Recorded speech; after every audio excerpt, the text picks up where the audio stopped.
In this brief video, we're going to look at how to switch grade items from treating them as zeros to dropping them until a point total is entered.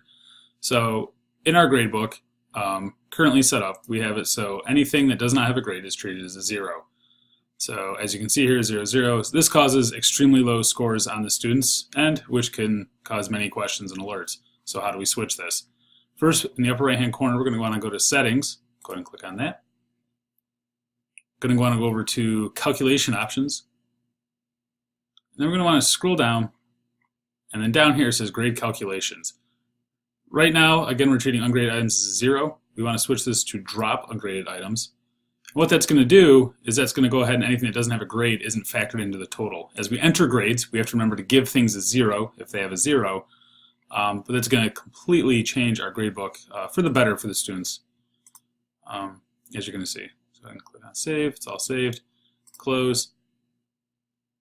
All right, now if I go back over to my Enter Grades, as you can see here, my students' grades now reflect more accurately what's actually taking place. Items that do not have a grade aren't factored in, and I would have to go in and manually enter a zero if the student hasn't done the work, but this does give them a more accurate representation of the current grade in the class.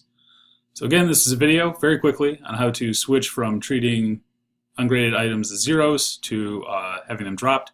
Again, if you have any questions, please feel free to reach out to your CDI member.